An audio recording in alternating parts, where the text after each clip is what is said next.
And I have no idea when it's actually going to go live, but are you ready over there? I mean, it says it's live. It says it's live, so we should be live right now. It's been so long since we've done this. I know. I'm just not sure what to do anymore. We're back, baby. We're back. Welcome to the Big Ten Team Rivalry Show.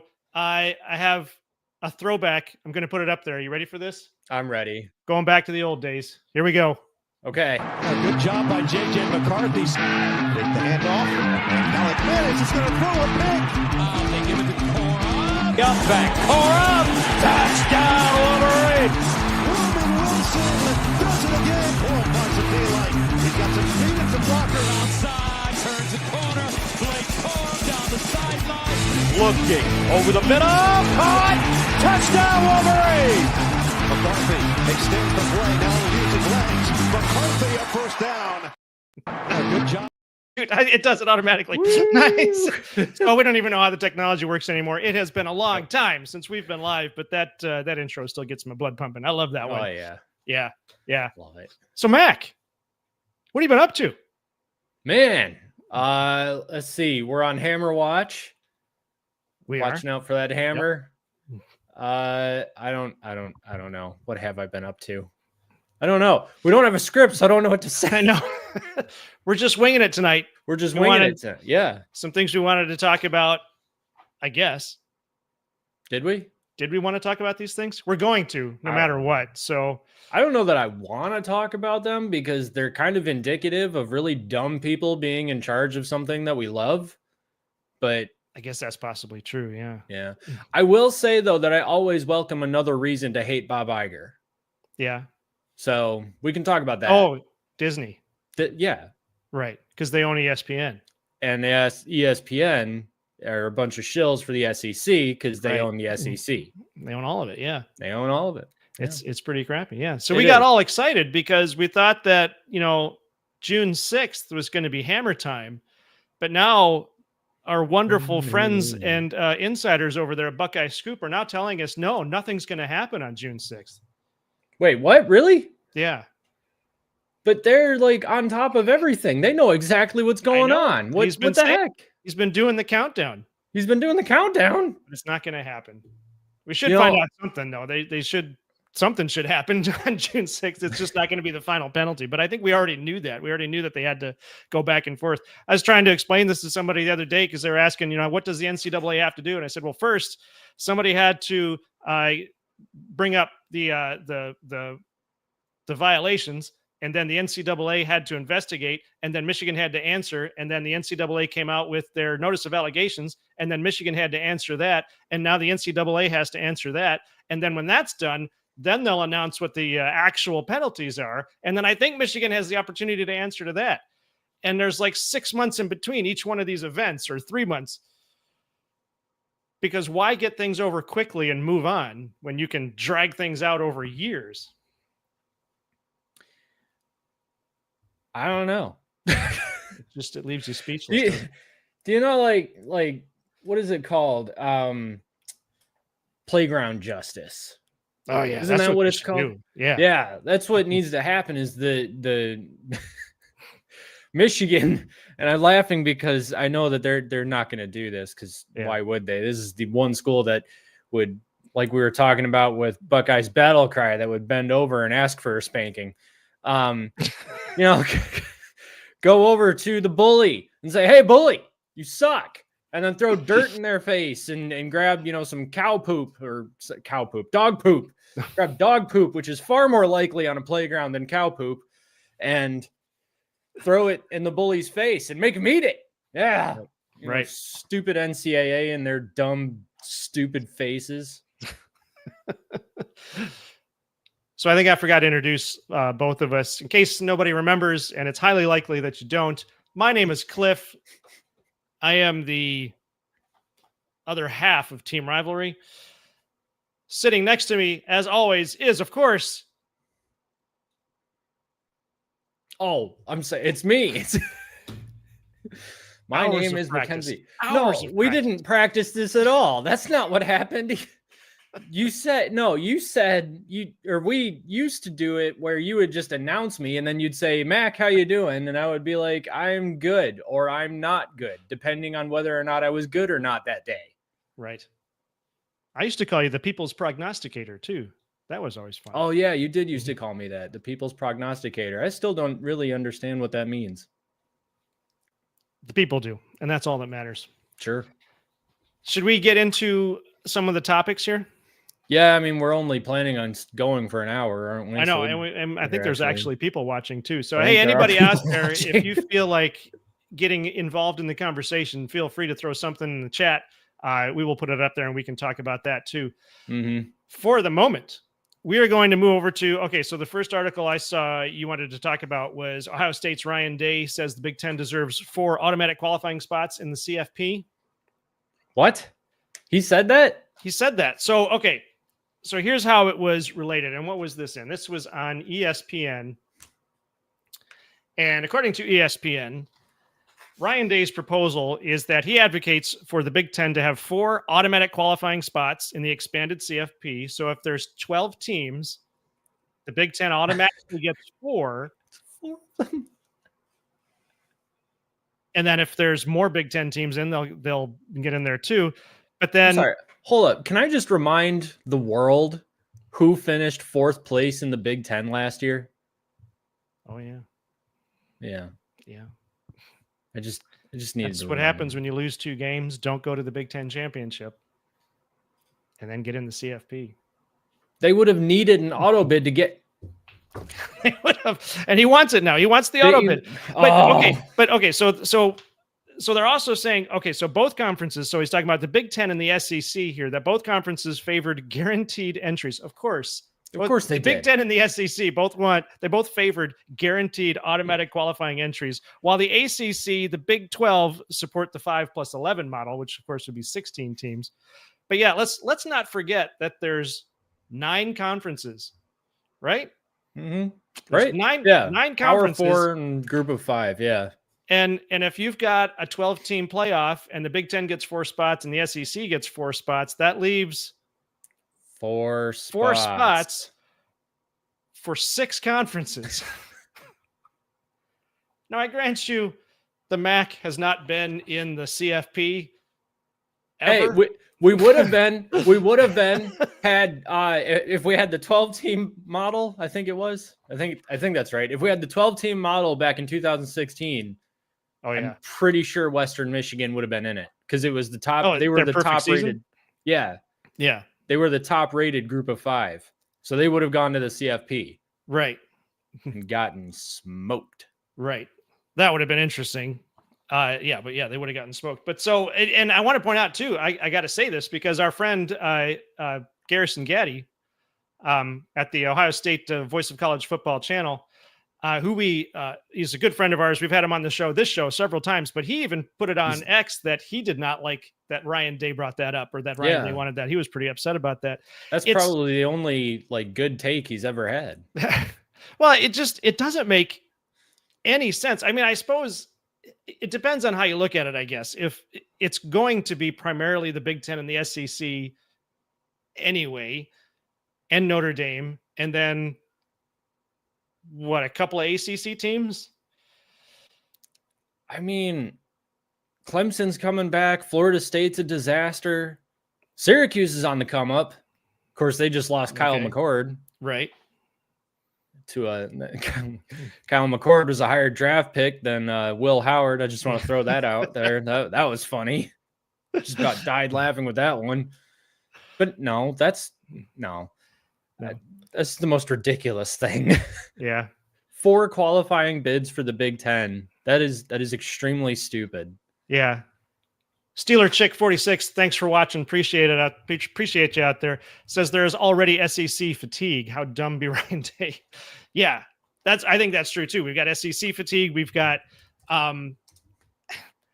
don't know. I feel like the Big Ten is kind of pushing their luck here. I mean, I recognize that the Big Ten has really owned the CFP the last couple of years, but I mean, you can't push the SEC that far out of this. Or the ACC. They suck now, though. Yeah, but I mean, I don't know. It's a lot of. I think it's a prideful move. And I think that's going to be that it's going to be a disaster. They're going to do this where it's going to be, or well, they're not going to do it. I don't think this will ever happen. But I mean, if the SEC and the Big Ten get the 8 qualifying spots, leaving 4 for the others, then what happens if Clemson's in the ACC, right? Mm-hmm. Yeah. So then let's say Clemson comes back and wins the national title this year. How dumb are the Big Ten and the SEC going to look when they wanted 8 automatic qualifying spots? I don't know that they care. That's the thing. I don't know. Care? What? Why wouldn't they care? Because money. Because they're not going to make as much money if Clemson comes in and wins the whole thing. It doesn't matter. They'll have the 4 teams in to begin with. It's a bargaining chip to them. That's what the CFP is just a bargaining chip. They say like, okay, well, your CFP is only going to be worth anything if you've got, the premier football teams in it. And of course, ESPN at that point's got to be like, yeah, I guess maybe you're kind of right. And the Big Ten knows that. And so, of course, the Big Ten and the SEC are going to be like, we are the premier conferences in college football. Your tournament is worth nothing without us. So you can't risk having a CFP without at least 8 SEC and Big Ten teams in there. So it doesn't matter if Clemson goes all the way and wins it. That might actually even work out better, especially if there are 4 Big Ten and 4 SEC teams in there, because then Clemson has run the table through the gauntlet. And that is an incredible Cinderella story. Mm-hmm. But it's so they don't care because money. The Big Ten just wants the teams in there because the more teams they get in the CFP, the more money they get.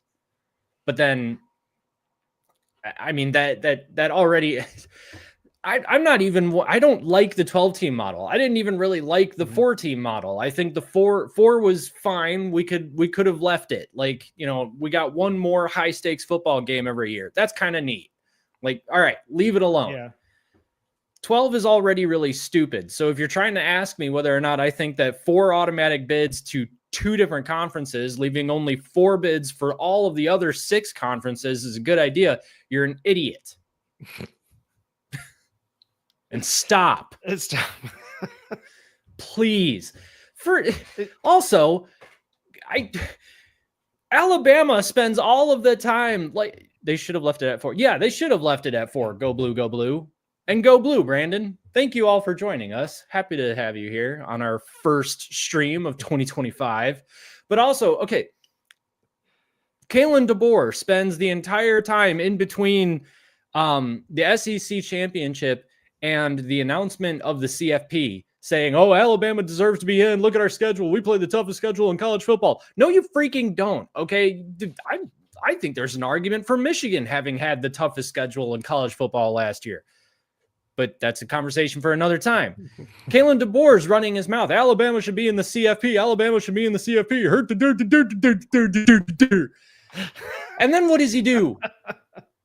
He loses to one of the worst Michigan teams since the Brady Hoke era and loses to their backups. Mm-hmm. Will Johnson did not play in that game, man. And you lost. Neither did Colston Loveland. Yeah, Colston Loveland didn't play either. Yeah. And Davis Warren threw a touchdown pass. Right. Well, and I think we'll get into this some more too, but what I keep coming back to is I feel like they're trying to pretend they're the NFL without being the NFL. They're trying to get to this. They're trying to coordinate the playoffs rather than just let them happen, but they're also trying to make it sound like this is the most important thing. Yeah. Because you can't do with college football that you can do with the NFL. We've talked about this before. Everybody's talked about this. You've only got 32 teams in the NFL, so you can do 4 conferences or 4 divisions and 2 conferences. They can all play each other. You can get your conference champions. You can get your divisional champions. You can have a Super Bowl. And you have to win to get there. There's some fudging of the numbers there when we talk about what's the Which, if you don't make it, if you're not in a seed, but you're in like the wild card. The wild card, yeah. If you get a wild card slot, so there's some play with that, but they can't do that with college football. They've got to make up all of these other rules that eventually are going to push everybody out anyway. So why not just move to the Super League? Why not just make a Big Ten, SEC, ACC Super League? Move the Big Ten, ACC, SEC Super League, but then also have relegation. College football needs relegation. That's how you fix this system. You make the entire thing smaller, and then you can have your playoff that's determined basically at that point almost solely by wins, so that you divide everything up evenly. Hey, Blue Wolverine, how's it going? Yeah, this is going to do that. Blue Wolverine's out there. Hey, Blue Wolverine, good to have you around always. Nice to see you again. It's been a while. But yeah, make the whole thing smaller so that they can actually have like even conferences and even divisions, and then have like wins. Wins should be what determines whether or not you get into the CFP. And that's why I remain steadfast in this. Ohio State did not deserve to make the CFP, because the CFP should not have been 12 teams. Now they deserve to win the national championship by the end of it for sure, but they didn't deserve to go. So, you gotta qualify that. They deserve to go with regard to the 12-team playoff. 12-team playoff, yeah. But they didn't deserve to go if it was the 14 playoff. Yeah, that's right. Holy crap, dude. Blue Wolverine has been a member for 12 months. Sweet. I forgot that we even started those a year ago now. Holy crap. We haven't done much with them. We got to do something with those. Yeah, we're gonna make your dollar worth it soon, Blue Wolverine. I promise. We do appreciate every penny you put into this. We put it back into the show. Believe me, we're not wasting that. Brandon's got a couple of comments stacked up here. I want to get to this one. Okay.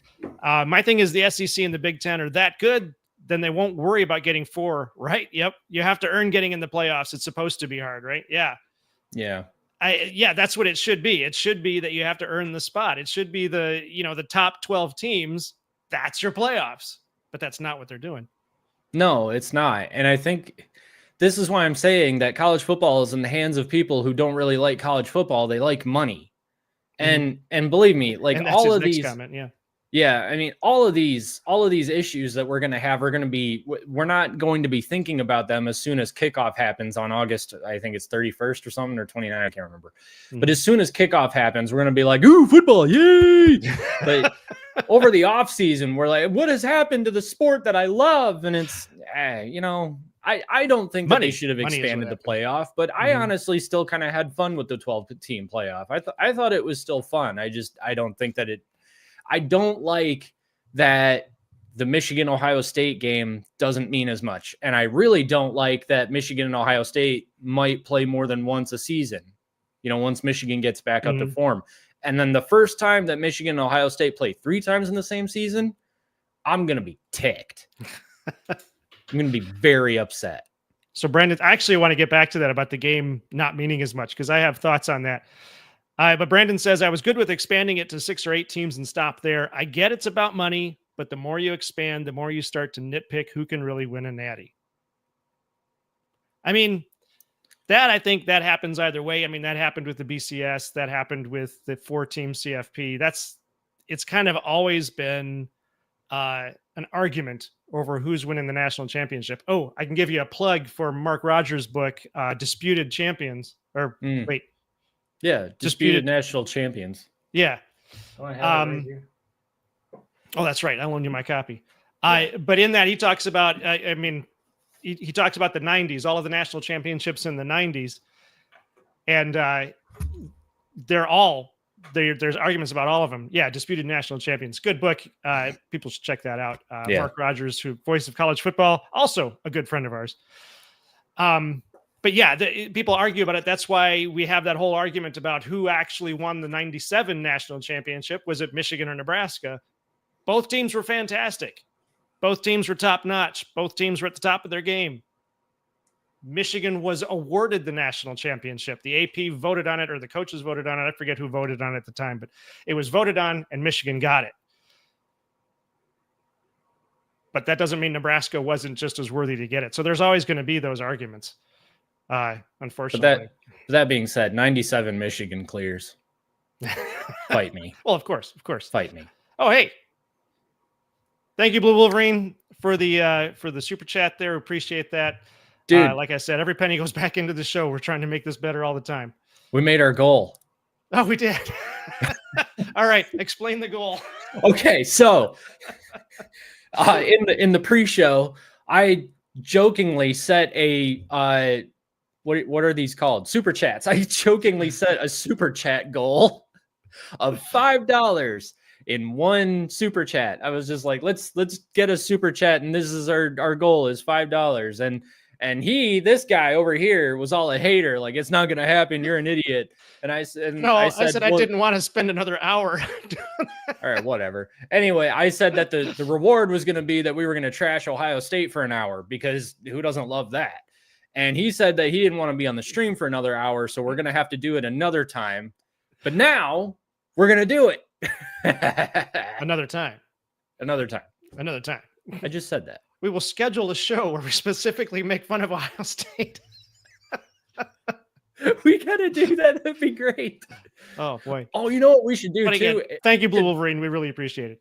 Yeah, thanks, man. But we should also title the stream "Ohio State is the bestest ever." Yeah. Get a whole bunch of Buckeyes in the chat and just be like, "You suck." Like we were talking about, Brandon says the same thing. I think it's safe to say no group of 5 team is winning an Natty. No, but they might still get to the CFP. I mean, it's not been that long ago since, like Mac was saying, Western Michigan could have been there. And it wasn't too long before that Northern Illinois could have been there. They've both had some really good teams. Yeah. So the possibility remains. And you can bet if a MAC team actually gets into the CFP, even for one game, that's going to be huge for that conference. Huge for that conference. Is it though? Yes. Cincinnati made. They're gonna hang a banner for that. No, well, okay. The school will be excited that they made the CFP, but I guarantee you, if Western Michigan made the CFP and got blanked, like I think they would, Central Michigan fans are going to be just obnoxious. Oh, sure. For a solid 5 minutes. And then they're going to go back to realizing that they're homeless and they need to file for unemployment. But Cincinnati made the CFP in, was it 22 or 21? I can't remember. When Cincinnati made the CFP, they played Alabama, and that was because Georgia pasted Michigan. Ugh. Cincinnati lost their coach after that. So that's not going to be huge for the conference. That's right. Yeah. Yeah. That's because wasn't that then Luke Fickell goes to Wisconsin? That's when that's right. Yeah. So I don't think that's going to be huge for anybody. I think the athletic director of every group of 5 team is like, oh, for the love of God, please don't make the CFP. You can get close. Just don't make it, because I don't want to lose the coach. Brandon, actually, I agree with you on this, that Michigan did win. I think they won. I think they're undisputed, the national champions for 97. If for no other reason, then that was the year that Woodson also won the Heisman. So they had a lot going on that team. I remember watching that season, and it was just fantastic. It was like, the 2023 season. I mean, just fantastic. Yeah. Well, you were only 3. I was, I think. Yeah. But okay. This is what I like to talk about. You mentioned Texas. No, I'm sorry. You mentioned that the game is not relevant this year because of the 12-team playoff. I have this theory. It was in the news update we posted. Oh, was that this morning? I think it was. The video we posted this morning where I actually talk about the Texas at Ohio State game. Oh, yeah. Yeah. And my theory is that the Texas at Ohio State game being the first game, and the fact that I know that they're not actually ranked number 1 and number 2, but I mean, even according to Lindy's here, Texas is number 1, Ohio State is number 3. So this is a huge matchup for the first game of the season. This is not a waste your time non-conference game. This is not waiting for this is not waiting for the season to really start. This is a big game. Somebody's got to lose it. Mm-hmm. right? I guarantee it doesn't matter in the long run. Let's say that Ohio State loses to Texas. Actually, there's two different really interesting scenarios. Let's say Ohio State loses to Texas and then loses to Penn State. And then they play Michigan. They have to win that game. Because if they lose to Michigan and they're 9-3, they're not getting in the playoffs. Are you sure about that? I'm pretty sure about that. I mean, it depends on it depends on where they're ranked, and it depends on where Texas and Michigan and Penn State are ranked come the end of the season. I mean, it sounds like people are saying but you've got two. Go ahead. I was going to say for Texas and Penn State, a lot of people have them as natty or bust this season. Right. Penn State especially, which what? James Franklin's had good teams before, guys, but he's still James Franklin. Like, calm down. But for some reason, a lot of people are saying it's natty or bust for Texas and Penn State. If Ohio State, let's see, Texas is on the road, right? So Ohio State could very well lose that game. Penn State, I don't see Ohio State losing to Penn State because they don't lose to Penn State because it's been 9 years since Ohio State has lost to Penn State, and Penn State had a chance against this quote unquote best Ohio State team ever last year and blew it because of James Franklin. It's like, they're not gonna lose to Penn State. Ohio State's not gonna lose to Penn State. I think Ohio State's probably still gonna lose to Michigan because Michigan's, for all intents and purposes, basically guaranteed to have a better team this year than last year, just because they've got, a different OC and some better quarterback play theoretically, but the defense is going to be just as good. Some people are even saying better, and it's at the Big House. So, but that being said, if Ohio State loses to all three of them, they're on the edge, but it depends on where Penn State, Texas, and Michigan end up. If they're all highly ranked, like top 8, I want to say, Ohio State will hang out somewhere around the top 12. All right. Because they're Ohio State. They can't leave Ohio State out of the playoffs.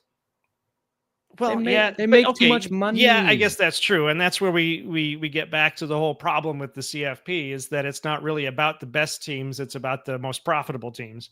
Mm-hmm. The teams that bring in the most profit. But now here's my other question, because this came up on the show last year that Ohio State lost to Oregon in the regular season, and then they were going to play Oregon first game of the playoffs. And our Buckeye friends, who were proven right, said that it was very difficult to beat a team twice in the same year. So, if Ohio State beats Texas, do they then lose to Texas in the playoffs? And if you're strategizing, knowing that Texas is most likely going to make it to the playoffs, and you, Ryan Day, want to make it to the playoffs, do you lose this opener game so that you're ready for it in the playoffs? Do you rest your starters? Yeah. I mean, obviously we're going off of a superstition here that it's difficult to beat the same team twice in the same season, but still. Do you rest your starters the first game of the season? As we know, athletes are some of the most superstitious people on the planet. Duh. Will they lose this game so that they can beat them in the playoffs? What do you think? I don't even want to think about that. Are we really getting to a point where you could sacrifice regular season games? Because then everybody, all of the conspiracy theorists who said that, Ryan Day sacrificed the Michigan game so that, they didn't strain themselves and could get ready for the playoffs. Like, I don't want to grant them any sort of credence. That's ridiculous. But no, I think probably what's more likely to happen is that this game doesn't mean anything. I think both Ohio State and Texas will make the CFP. I think Ohio State's going to lose to Michigan for the 5th time in a row, and I think Michigan and Ohio State will both make the CFP. I think Michigan's going to go to the Big Ten championship against Oregon. I think Oregon's going to lose to Ohio State, though, during the regular season. Mm-hmm. Wait, does Oregon play Ohio State during the regular season? I may have just said something That doesn't actually happen. I can't remember, but whatever. It doesn't matter. Michigan's probably going to win the Big Ten this year. I think Ohio State, Penn State, and Michigan will all make the CFP. And then one of those three is going to lose to Texas in the semifinals. But then a Big Ten team is going to win the national championship. All of that to say, this game that we're talking about doesn't matter. Doesn't matter. John Keelan says, y'all aren't very good at counting. That's true. We're not. I don't know what I'm really bad at counting, honestly. 1, 6, 17 and a half. Yeah. Ohio State does not play Oregon in the regular season. Really? Oh, my bad. They've got Texas and then Grambling. And then Ohio, Washington, Minnesota, Illinois, Wisconsin, Penn State, Purdue, spoiler makers, UCLA, Rutgers, and Michigan. So no Oregon, no Iowa. Not that Iowa ever makes up much of a challenge for Ohio State, but still. What? What? I said not that Iowa ever makes much of a challenge for Ohio State. I know. All right. You're right. They don't. Okay. Well, that aside, real quick here. So how about the Hammer guys? Is it really coming like these Buckeye fans are predicting? I don't think so. What are your thoughts on it? What do you think's going to happen? What do you think the punishment's going to be?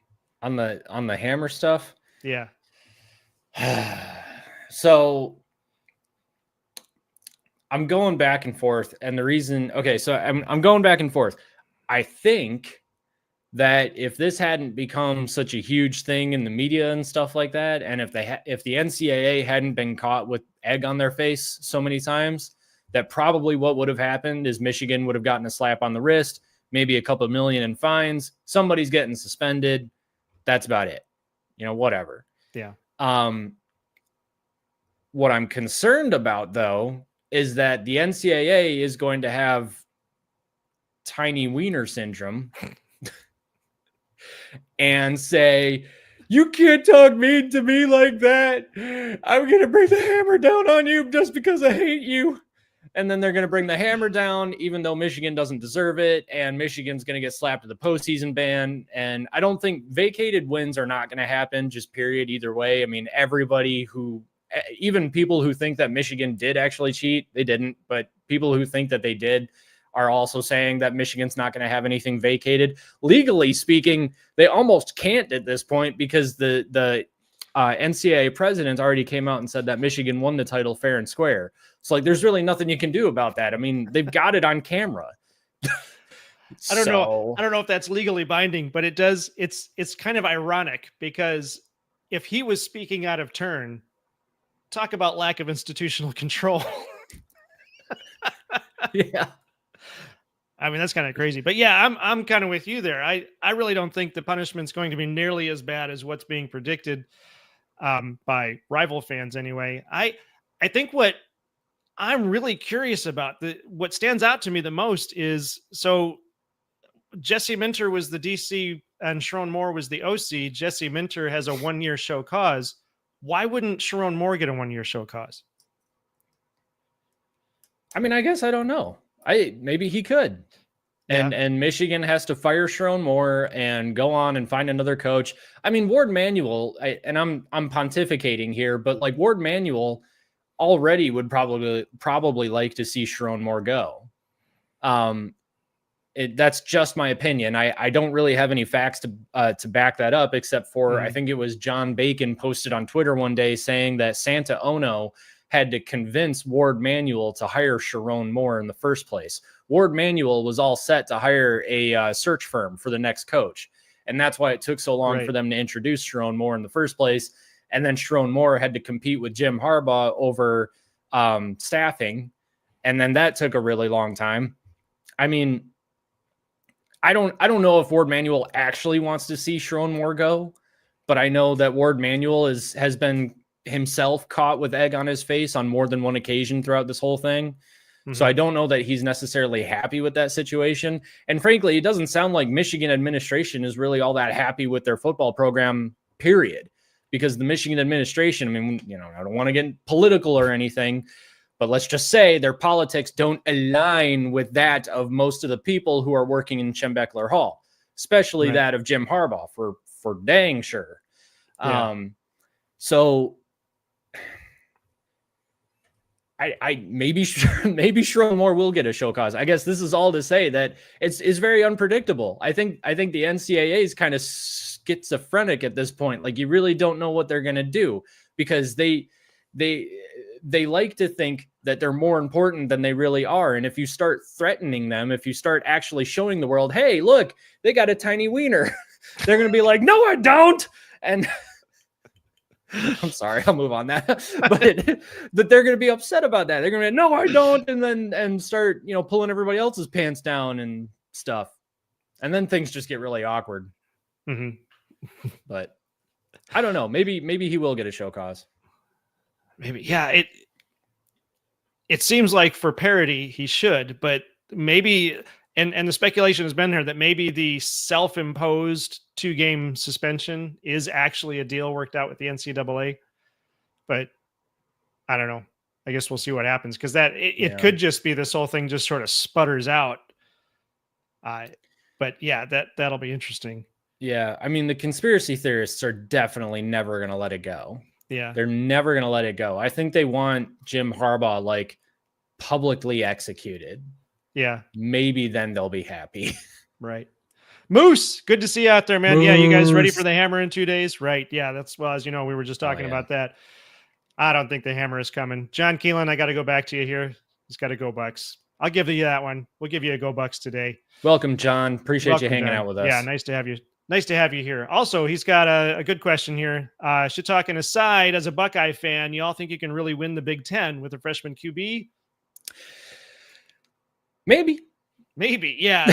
That's about as hard line I could get on it too, is to say maybe. Yeah. I don't think, okay. So 2021,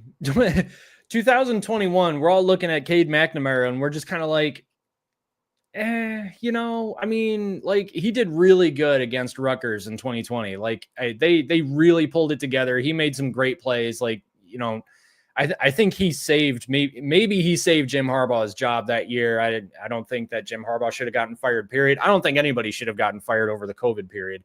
But in any case, 2021 rolls around and we're like, is Cade McNamara going to be our starting quarterback this year? And what does that mean going up against, CJ Stroud at Ohio State? What does that mean, with Penn State? I can't remember that quarterback's name, but he was really good. Can Cade McNamara win us football games the way that we thought we would need to? And then the defense just turned out to be freaking incredible. Right. And the offense was the offensive line was everything that we needed it to be. And the quarterback, Cade McNamara was a game manager. And yeah, he took offense to that, but he was a really good game manager. He was a great quarterback. Mm-hmm. He really was. And we won the Big Ten. Without really putting up much in terms of fancy passing stats. This season, the only question I have is how long can you sustain the offensive line's dominance the way that Michigan has? Last season, 2024, that was questionable, but I feel like once they figured out what to do, once Sherrone Moore really got his feet under him, they kind of started to take off. They put up 50 points against Northwestern. I get Northwestern sucks, but and did suck last season.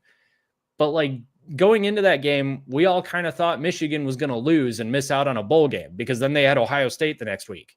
So, and then they go on to beat, Northwestern, put up a 50 burger, and then they beat Ohio State, and then they somehow, God only knows, beat Alabama. So this is all to say, maybe if Bryce Underwood turns out to be like as good as they're saying that he is, then I don't see why. Let me put it this way. I don't see why Michigan can't win the Big Ten. I'm not saying that they absolutely will, but I don't see why they can't. Yeah, I agree with Brandon here that a lot of it hinges on Bryce Underwood. So we know Wink Martindale is still there. He's building on the defense that was already stellar last year. Mm-hmm. So if the defense is as good or better, like you said, the offense can only be better. Bryce Underwood is apparently crazy good in practices right now. So if he can keep his composure, then I think Michigan's got a real shot at 10-2. Will they win the Big Ten? I don't know. That's because, you've got Penn State and Ohio State both shooting for that. Oregon is going to be tough, obviously. So those top spots are really a lot tougher than they used to be. Yeah. Don't forget too that Michigan has Jordan Marshall and Justice Haynes too, the Alabama transfer. It's like they have running backs who are going to be just as good, if not better, than last season. Yeah, and the season before that. I think they'll be better than last season, but no disrespect to Donovan Edwards or Khalil Mullings. I feel like last season was just kind of a blip. Like no one really knew what was going on, and that's okay. We love ourselves some of the Don and some Khalil Mullings. We love them. But I think Justice Haynes and Jordan Marshall are going to be better. Jordan Marshall was carrying Michigan on his back against Alabama. I mean, he was playing well. Yeah. Jumping back to Moose here. Moose says he's going to go out and say OSU goes 9-3 and misses the playoffs. So this is going back to what I said. If they lose to Texas, Penn State, and Michigan, they're not playing Oregon. So if they lose to Texas, Penn State, and Michigan, which there's a possibility there. Like you said, Penn State, Franklin's going to Franklin, so maybe not, but you never know. He might be a changed man this year with Jim Knowles at his side. So, I mean, the question is though, is Ohio State going to beat Grambling and then the week after that, Ohio? Right. Guys, the greatest in-state rivalry in America, Ohio and Ohio State. Yeah. No, it's Akron and Ohio State. Oh, I thought it was Ohio and Ohio State. No, that's what Garrison was saying. Is all right. Yeah. All right. But they do go on the road to Purdue. They do, yeah. and the Boilermakers have done it before, so they did. Brandon says this is going back then to the Hammer that he thinks a big fine for them, $10 million, maybe a postseason ban. I don't see the postseason ban. I don't think that happens, but we'll see. Moose says a 7 or 8 figure fine, scholarships revoked. That's entirely possible, both of those, because scholarships don't matter anymore with NIL. I think Harbaugh gets hammered again. Oh, and maybe a couple more games suspended for more. Whoa, what would they do to Harbaugh again? He's already got a 4-year show cause. Like, yeah. What are they going to give him another 4 years? Yeah, that's interesting, Moose. If you're still out there, I'd love to hear you expand on that. Yeah. Okay. Man, we got a lot of comments. Thanks, guys, for all of the chats out there. Really appreciate it. So Brandon says, do they really have any concrete evidence that we cheated? Where's this evidence that Connor had some crazy operational scheme that gave us some crazy advantage? Sign stealing all the teams do it. Okay. So this gets not complicated, but there is, okay. So here's what we know happened. And I've read the documents, most of the documents, and I think I've got a decent handle on this, but this is what I've got. Real quick, is there a way to make the comment smaller? Because we're almost gone. I know. I don't think so. Oh, all right. But here, okay. So Brandon, we've got Brandon here. I'm gonna hide that for a second. So we're talking about what Michigan actually did. I'm gonna hide this too. So that's gone. Okay. So what Michigan actually did is we know for sure Connor bought tickets to 30 some odd games. And we know that one of those games, well, actually there was one Ohio State game where the tickets never actually got used. So the number of games used goes down. We do know that in the documents, it says that 8 low-level staffers. Now, these are people who would be less important than Connor Stallions. So Connor Stallions was not even an assistant coach. He was an assistant to an assistant coach. And then the low-level staffers were below him. And if it's true, they actually did go to, I think, 4 games. And they were seated on opposite sides so that they could see the opposite side sideline. Yeah. They don't have any evidence of video that may have been taken. There's one report of somebody sitting in the seat or near the seat with a phone taking video. They think that's what it looks like. That's the only one they really have. So while it's against the rules for anybody from Michigan to even be at a game of a future opponent, so that rule was broken. We have to, as Michigan fans, we have to come to grips and realize that Michigan did break some rules. That did happen. But there's only one report of one guy with his phone up, and we don't know whatever happened to that video. So technically then, or what I think of it is, when you get down to that, you've got one guy with one camera at one game who maybe got a handful of plays if he was doing it correctly and if nobody jumped up in front of him. I mean, the percentages of this working go down fast. So really what you're depending on is memory. Hopefully people saw something and remember it, which of course you can do by watching the game, looking at the all 22 footage, which they have access to. Teams actually share information that's well known. That's not a conspiracy theory. So ultimately, when you get down to the bottom of that, did they gain anything from it? And I think the answer is no, but they shouldn't have been there in the first place. So that's the conundrum that has to be dealt with. And we did a video, Mac and I did a video called How Michigan Cheated, where we sort of lay this out, that what would have had to have happened, or what many rivals think happened, is that Michigan stole the playbook from 12 different teams, memorized those playbooks, memorized their own playbook. They were able to identify the opposing team play, and within seconds change the line to match the counterplay, and then execute it perfectly. Yep. You understand how crazy this sounds. It's literally impossible. And I want to add numbers to this too. A playbook has roughly 120 plays in it. James Franklin has said that when you factor in all of the variants, flip it left, right, go long, go short, whatever those different variations are, you end up with about 600 different plays. I remember Urban Meyer saying that when they were moving their fastest, they got about 50 snaps in a game. So 50 plays out of 600 some odd plays, and they likely didn't use the same plays. So again, you can see how the numbers go down and down and down for any relevance. Why did Connor do this? First and foremost, he loves football. That's why he went. That's why he gave out tickets. But otherwise, do they have anything of real consequence?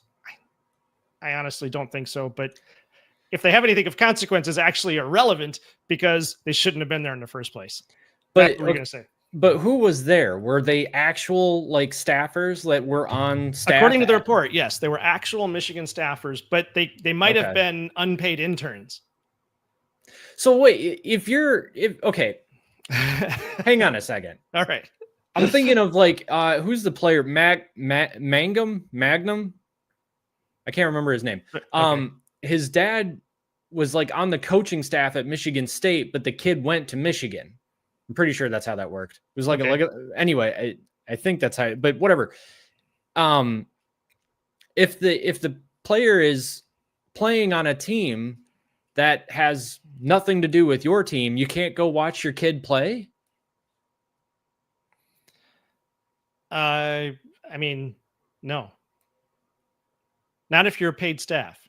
That's so weird. Yeah, and that's just the way it is. That's the rule. I mean, okay, so maybe but that's why they wanted to eliminate the rule back in 96, 94, 96, because it just doesn't matter anymore.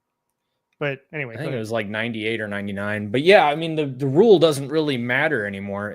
So yeah, you're right. But okay. But actually, that kind of lines up. Oh, hi, Keegan. But actually, that kind of lines up because there were texts. There were texts from Sharon Moore to Connor Stallions that said things like, "How could you do this? How could you put the kids through this?" and stuff like that. Right. That very well could be explained by Connor Stallions just being like, "I didn't know that sending people to games was bad." And then the rest of the coaching staff didn't know about it. So there was no actual connection between what Connor Stallions was doing and what the rest of the coaching staff. And Sharon Moore probably maybe didn't realize that Connor Stallions didn't realize what was going on. Mm-hmm. And so, yeah, of course he's going to be upset about that because they were on a natty run. Right. Well, and this is where things might get a little off track too, because that's where I would say Connor should have known that, or he should have asked. like, especially since it sounds like Sharon Moore knew, then he should have said, hey, Connor, we're really not supposed to be doing this anyway. You got to be careful. The other side of that could be that they did have that discussion and Connor said, I'm just buying tickets for people to watch games. And Sharon Moore went, well, okay, whatever, but be careful. So it could be that this is all really overblown and all of these discussions were had, but then the NCAA got involved and then it all got blown out of proportion and somebody's got to go to jail as the story goes. Yeah. Because nobody can just stop and be like, oop, my bad. Right. Didn't realize. Sorry. Right. But then it's interesting because even Connor Stallion said like people would send him clips and all that from the games that they were at. And he would be like, I've already got these signs. Like this does nothing for me. Yep. Yeah. So it really comes down to, I mean, from our perspective and from rival fans' perspective, it's really, who do you trust? Who do you think is telling the truth? Who isn't telling the truth? Yeah. Michigan broke some rules. That's clear. But did those rules involve an advantage? That seems to be not the case. Hence, President Baker came out and said, no, they won fair and square. So that's where it is. I guess just thinking about it logically, like how do you gain an advantage by, I mean, how do you gain an advantage on the football field? Like, even if you knew the plays that were going to happen, which they study up. That's why they watch game film. They, if they get into this formation, they're probably going to run this play. And if you remember Don Brown's Michigan's defense, you knew what they were going to run. Don Brown was a very simple man. So, well, we joked about it last year when Michigan was 3rd and 10 and Orgy was coming out, you knew it was Orgy up the middle. And that's what it was every single time. Yeah. Right. So, yeah, I mean, it's having played the little bit of football that I did play, it just doesn't seem logical to me that there is a way to actually gain that much of an advantage on the actual gridiron itself without, getting players on the field who shouldn't be on the field, basically, like gaining an advantage in terms of ineligible players and all that. Yeah. And even then, I don't know, because like Ohio State had that whole tattoo gate situation. And then, I mean, they were dominant, but even without the tattoo gate situation, they were dominant. So I don't think the tattoos didn't even have anything to do with their dominance. They were just a good football team. Like, right. And well, okay. Obviously we're Michigan fans. We're talking about, but I have to say that the reason that OSU got hit so hard wasn't because of the tattoos. It was because the players who got the tattoos should have been suspended and weren't. And so they played ineligible players. As soon as you play ineligible players, as FGCU just found out, or FGSU? Florida Gulf Coast University? FGCU. So as they just found out, they just got 82 games vacated because they played ineligible players across different sports. So they had an administration problem going on. So Ohio State played ineligible players. Not only did they play ineligible players, Jim Trussell knowingly played ineligible players. Oh, that's why they got wins vacated. So in this case for Michigan, there are no ineligible players involved. There's the players don't appear to be involved at all. And some of the coaches don't even seem to be involved, but most of the coaches don't seem to be involved. Yeah. So that's why this is different, but we'll see what the NCAA comes up with. Also, Studley Budley, he makes a good point here, although I'll disagree. Do you see his latest comment? We've got so many chats piling up. I got to get back through these. I know it's so, well, all right. I guess we'll get to it. I just want to cover it now. Can we cover it now? Yep. I got it. Okay. Yeah. So if it's not necessarily an advantage, why TF? Yeah. Okay. This is a good one. Yeah. Yeah. It's a good question. I don't know why he was on the sideline, and for some reason he denies it. It's pretty clearly him. It looks a lot like him. Basically, at this point, I'd be shocked if it wasn't him. But then also it's like Central has nothing to do with Michigan. Secondly, I don't think Connor Stallions was scouting Michigan State. I'm sorry. Michigan State was not good in 2023. They were not good in 24. There was no reason to scout Michigan State that year. So I don't think he was there for that. But why was he there?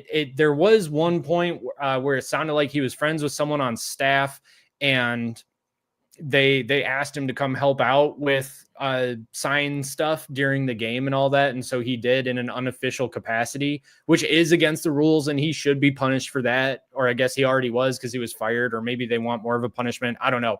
But that is against the rules. But does it have anything to do with what's going on at Michigan? It doesn't seem like it, because why would he go to a Central game? I mean, you'd think if he was trying to sign steal for Michigan, he would go to a game that, like, I don't know, a good opponent was going to be playing in. Right. Well, and I think even Connor pointed out that the following Michigan State game, they didn't signal at all. They did everything in huddle. Right. It didn't Michigan even matter. Still beat them 49-0. Yeah. So that didn't matter. I also want to point out too, OSU did not self-report in Tattoo-Gate. They found that out. They found out that it had been going on for Tressel's entire run. He did not self-report any of it or most of it. So there's that. And but regardless, it's. That being said, I still maintain that Ohio State got too much of a punishment. Right. And yeah, the upshot of that is, even if none of that had happened, the same players were going to play, they were still going to win. Yeah. So it didn't matter. That didn't matter either. They were already in that era of their second stringers could beat the snot out of anybody. Yeah. You want to let's just hit some of these chats. We'll go through some of these conversations. This is fun. John Keelan says the Big Ten is deep. That dominant defense, manageable offensive game plan might not be enough to get through Penn State and Oregon. The Franklin hate is fun, but I think the man is knocking on the door. I kind of think he is too. But we've got so much history with Franklin being Franklin and giving up in those last few moments of a game. It's hard not to get over that. So it's kind of like I'll see it I believe it when I see it. But yeah, he's got Jim Knowles this year. He's got a well-built team this year. So, I mean, if he's going to do it, this has got to be the year. So, all right, what do you think, Mac? Yeah, it's a I'll believe it when I see it type thing. I mean, look, he's not an idiot for sure. He's a good coach. I mean, Penn State has been right there every single year. It's not I mean, it's like Jim Harbaugh for the longest time. He's right there. He just got to get past Ohio State. And unfortunately for James Franklin, he's got to get past Ohio State and Michigan, although maybe not Michigan now, because it seems like Michigan and Penn State are just basically never going to play again. They don't play again this year. They didn't play last year. So whatever. I'll believe it when I see it. And I'll be pleasantly surprised if it happens. I don't hate James Franklin. I just think that he's coached them out of a lot of wins. Yeah. So yeah. Max 77 agrees. PSU is going to be tougher this year for sure. For sure. They will. Moose agree. Yeah. Michigan doesn't play Penn State this year, which may be a good thing. John Cleans, I don't believe Ohio State hasn't finished outside the top 12 since the AP poll has existed. I mean, they finished outside the top 12 in 2012. Yeah, they had a rough go of it in the 90s. Or 2011, sorry. Yeah, I think in the 90s they were not finishing top 12, but I'd have to go back and look some of that up. I know for sure Ohio State's a top tier team all the time, but the 90s were rough. The 80s were the early 2000s kind of tough. The John Cooper years, what? Sorry, I'm reading Studley Budley here, and it's just, man, I was like kind of agreeing with you, Studley Budley, and you're still coming at us like we're cool, man. Like, we're just here to have fun. All right. Yep. Okay. So going down here. So Moose, yes, L to Michigan, Texas, and PSU. Okay, so he agrees with me on that.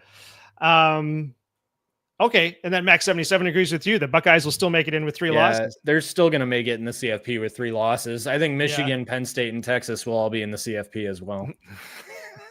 So Max 77 says Michigan's going to lose 4, and then Moose immediately, if Michigan loses 4, I'll give the deed to my house.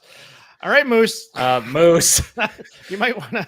So which 4 would Michigan lose? Let's see. I got to pull up the schedule here. So they lost 4 last year, and we didn't think that was going to happen. So they lost 5 last year. 5 last year, yeah. So Michigan has New Mexico. I think that's a win. They've got Oklahoma. That'll be a tough one. CMU, Nebraska, Wisconsin, USC, Washington, Michigan State, Purdue, Northwestern, Maryland, and Ohio State. That's not too bad a schedule. I don't think Michigan loses 4 in that schedule. No, I think the floor is 2. Yeah. Yeah. Also, Studley Budley says he's here to talk trash. All right, you can stay then. You're cool. We're good with that. We're good. Thanks for hanging out, buddy. We appreciate you. Okay, Moose says this whole cheated stuff was to get Harbaugh out of CFB because he was an advocate for players being paid. Yeah, that's what I've heard too. Yeah. I wouldn't doubt it. He also had a lot of conservative beliefs that the administration didn't like too. And I'm not saying that because I want to get into it. I'm just saying that that's something that John Bacon has kind of posted about a little bit on Twitter, is that the administration was fairly frustrated with Jim Harbaugh, and then Santa Ono basically didn't have any backbone whatsoever and just did whatever he needed to get hired. And that's why he left Michigan, and now he's been denied the Florida job. Mm-hmm. So Studley Budley and you're trash talking. Advanced scouting, you can't do that. Actually, you can. We do it every week. We do it on the show. We're always watching teams on the television. You can advance scout. What you cannot do, the one thing you cannot do, is go to a game for a future opponent and record the sidelines. Yeah. That's what you can't do. It's a fairly specific rule. But otherwise, you can watch games from other teams. You can watch the all-22 footage from other teams. You can talk to coaches. You can do just about everything except stand on the sidelines while they're playing. So advanced scouting, you got to tighten that up. Okay, so what about this, though? What happens? Let's say Michigan buys a Tesla bot, and the bot is the personal property. What? No, just go ahead. Oh, you're laughing at me. I thought you were laughing at Moose. No. And the bot is a personal property of a staffer at Michigan, and they program the bot, and the bot just kind of goes crazy one day and just says, "Hey, I want to go to a Michigan State game for God only knows why," and happens to find itself on the sideline. And is recording the game. All right, I'm done. Moose says they can't claim lack of institutional control if there was no evidence linking Stalions to the staff when he was doing it. Yes, but doesn't the fact that Sharon Moore deleted text messages kind of imply that he knew what happened as soon as they caught Connor Stalions? I mean, it depends, but it depends on why Sharon Moore deleted the text. Did he delete them because he didn't want to get caught, or did he delete them because everybody deletes texts from people you don't like?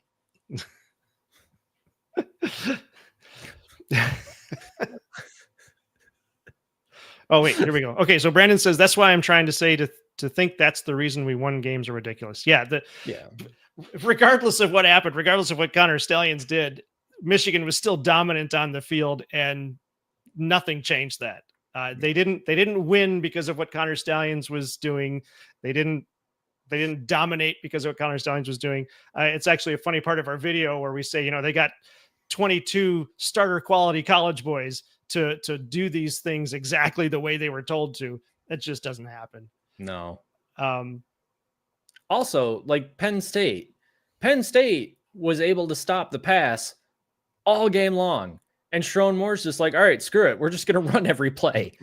And they did it, and they still won. Yeah. I mean, you could have put money on Michigan running basically the next play. What's Michigan gonna do? I don't know. I think they're gonna run it. Which way? Doesn't matter. They're running it. Okay. Studley, we're not afraid to say facts. We're just trying to weed through the opinions. No, this is a while ago. This is still talking trash. So he's cool. Okay, fine. Yeah, he's cool. Okay. We're good. What do we got here? Nixus, it's not wrong that a punishment is going to happen, but it's not going to be as bad as people want it to be. Yes, I agree. Totally. Whoops. I hear that. That's why I think it's going to be a fine or something. Yeah, I think it's been blown out of proportion. And that was what Michigan was saying early on, that the narrative that's been generated does not match what actually happened. Right. So Max 77 says a huge fine, 15 million, 25 scholarship reduction. And as we talked about with NIL, does that matter? A 2-year bowl ban. I don't know. That's another one. I'll believe it when I see it. again, because Charlie Baker said they won fair and square. So I'm not seeing a bowl ban, but who knows? I guess we'll see. Yeah. You can't play trick or treat on CMU sideline. Yeah, fair. I mean, I don't know what he's talking about. I've gone trick or treating on Central Michigan's sideline a lot, and I've gotten tons of sweets. Okay, we got a lot of chatter here about the scandal and stuff. This guy's walking on eggshells. I don't know. That's about you. That's about me. All right, yeah. Maybe I am. I could be. You never know. You are. Moose, if you watched the Buckeye Scoop stream, they want him to. Yeah, I know. Buckeye Scoop is crazy. I think I tried watching them once, and then you look what he posts on Twitter, and the guy he talks more about Michigan than he does Ohio State. He talks more about Michigan than he does literally anything else. Anything else, yeah. I'm pretty sure he talks more about Michigan than he does, like, takes individual breaths throughout the day. Yeah. I tried hopping on one of their streams at one point, or not like on video. I tried getting into the chat with them at one point and just went like, hey guys, go blue. Like, how's it going and all that. And, just being friendly and all that. They blocked me immediately. The mod even said, you thought we weren't going to see that. They friggin' blocked me. I'm like, all right. Moose says, even if that was Stallions on the sidelines or CMU, that's a CMU issue, not a Michigan issue. I don't disagree with that, because how did he get on CMU sidelines wearing CMU gear? I mean, and also something's wrong at CMU if they're just saying, oh yeah, you got CMU gear on. Come out on the sidelines. Well, I mean, they need all the help they can get, I guess. But also, like Jim McElwain being asked, did you know who it was? No, we're trying to figure out who that was. How do you not know who's on your sideline? Dude, I guarantee if anybody without a pass tried to get, or honestly with a pass, tried to get on Michigan's sideline, they're getting strip searched before you're going on that sideline. I know, you'd have like 8 security guards jumping on top of you. Yeah. They don't even let you at Michigan. I mean, you can't even like stand on the, when you're going to your seat, you can't even like stand and look around. They tell you to keep moving. Well, it's a fire hazard at that point. Well, sure, but still, I mean, they're right on top of it. They're not going to let somebody be on the sidelines. How dare you enjoy the view? Yeah. Sit down. Nixus, I hope I'm pronouncing your name right. It looks like Nixus to me. If it's not, kind of do it phonetically and let me know what it's supposed to be. It'll be a fine and a show cause. Looks like what? Jenkins. Yeah. It's pronounced Jenkins. It'll be a fine, right? And a show cause for the guys that left the staff or were fired for punishment. Yeah, so that means that a lot of it's already happened. That's why I was thinking it may just fizzle out after June 6th. Stallions on the sideline is still an issue. It is an issue. How did he get there if that was Stallions also, for sure? Like, are they even still looking into that? I gotta look at this. I pulled up this. Somebody got fired. Somebody got fired, and now Jim McElwain is retiring from CMU. Yep. And he claims that it has nothing to do with the Connor Stallions fiasco, but the NCAA is investigating Central Michigan for Connor Stallions being on the sideline.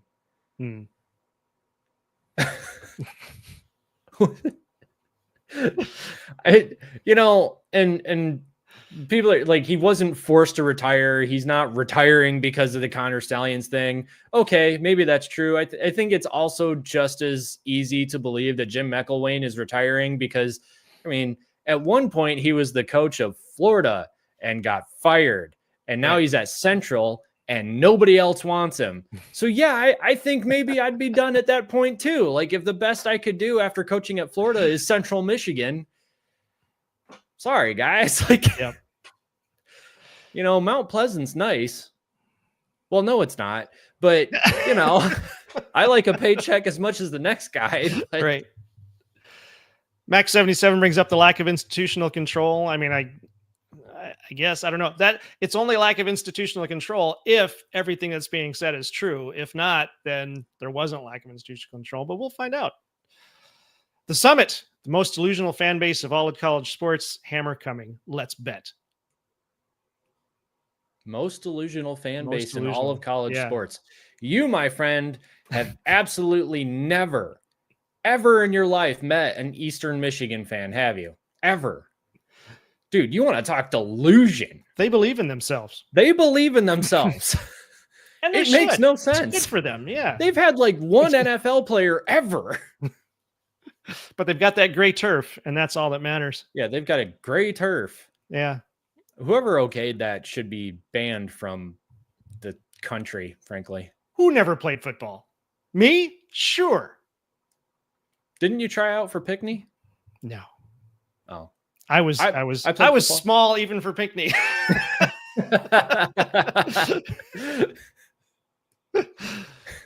I played football. I played for a year. It was great.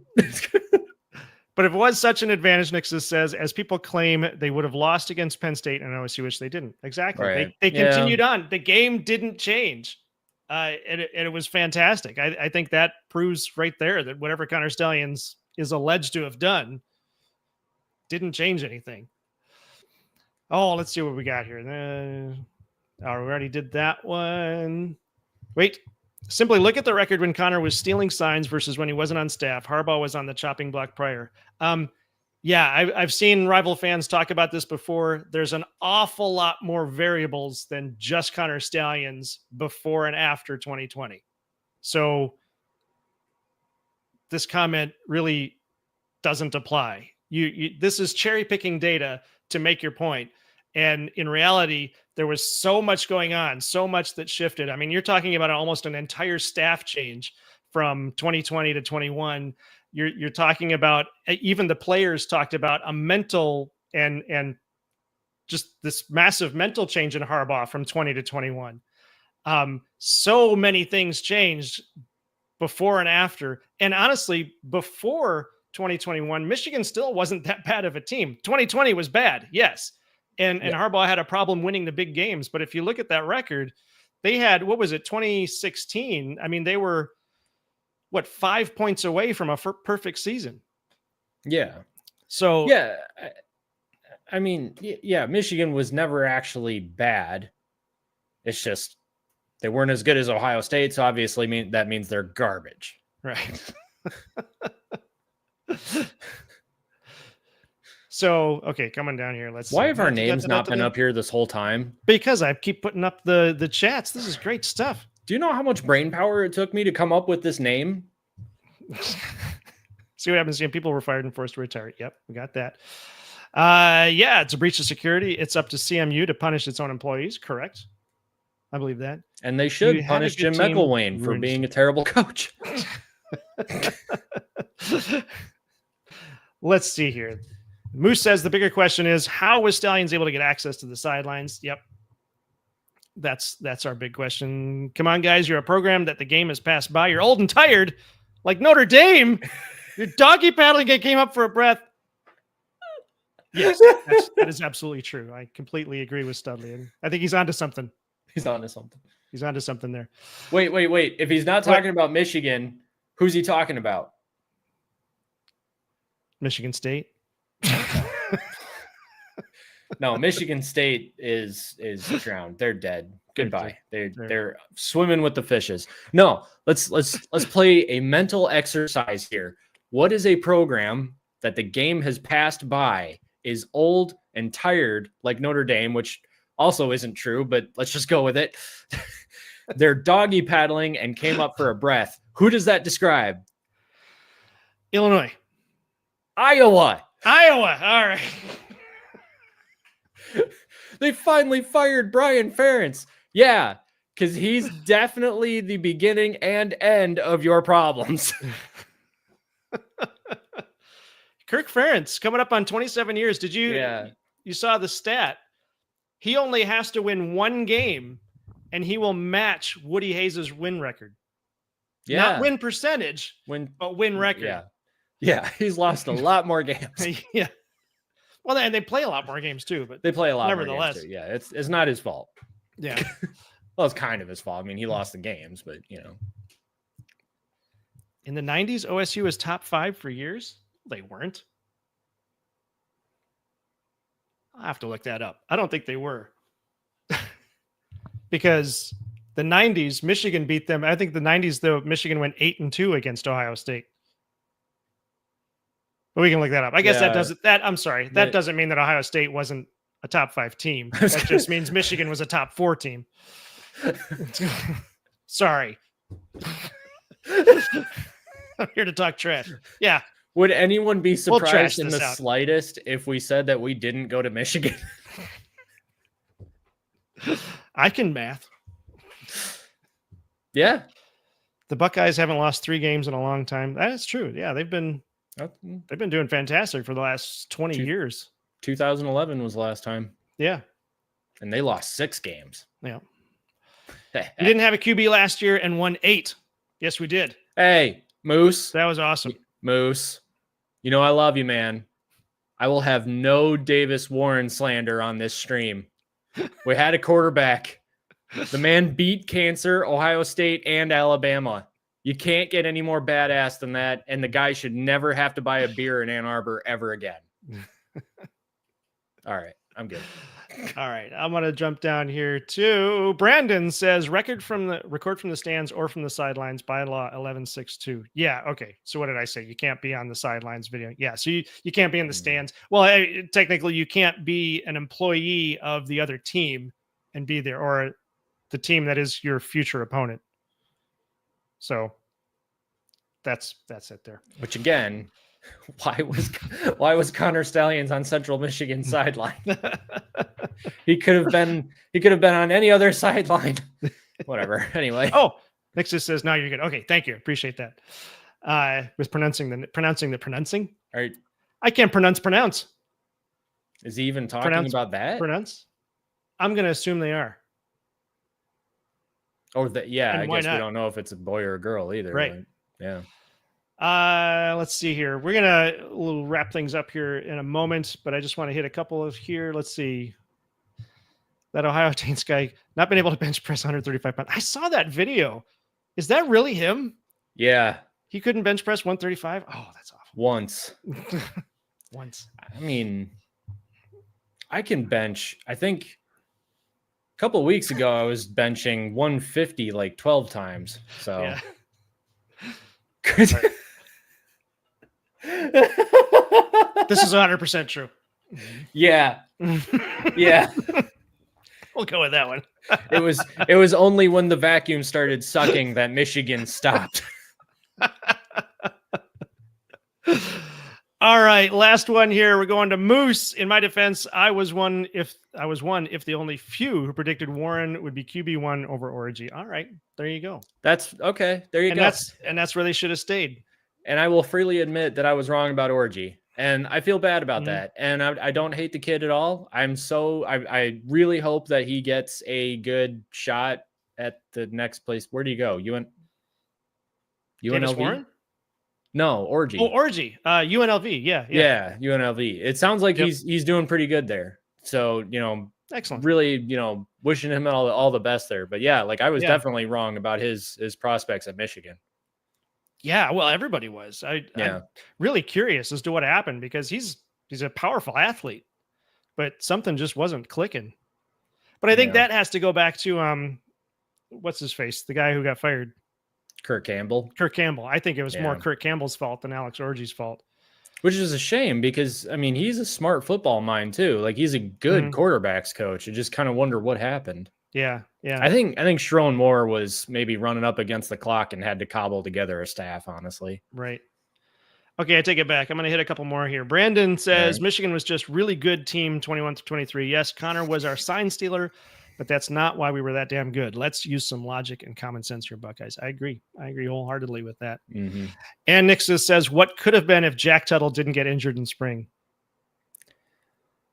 Yeah. What do you think? I mean, he was good for sure.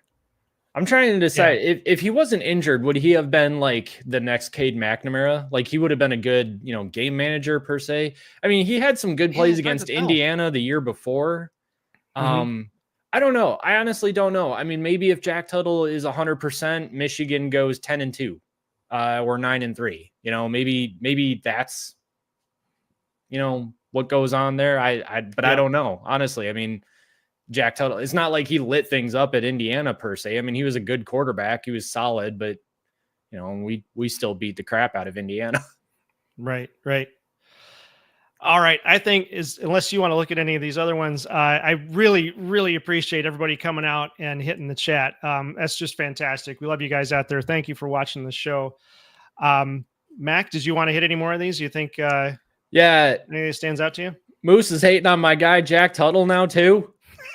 I mean, he said so. Whoever said somebody said mentioned Jack Tuttle. Yeah, Nixus mentioned what if Jack Tuttle wasn't injured, and then Moose said, "LOL, get this guy out of here." Okay. Moose, what's your deal with quarterbacks, man? I don't think Jack would have made a difference either. Yeah. Well, I mean, it's entirely possible. Honestly, I just Kurt Campbell was the issue. Yeah, I think it was probably Kurt Campbell, and I think that Davis Warren probably should have. I mean, I understand he threw 3 interceptions against Arkansas State, but JJ McCarthy threw 3 interceptions against Bowling Green, and they won a natty. So I'm not saying they would have won the natty. I'm just saying stick with your guy, like give him a chance, But well, for everybody still out there, we do have a video called "How Michigan Cheated," and I think it's hilarious.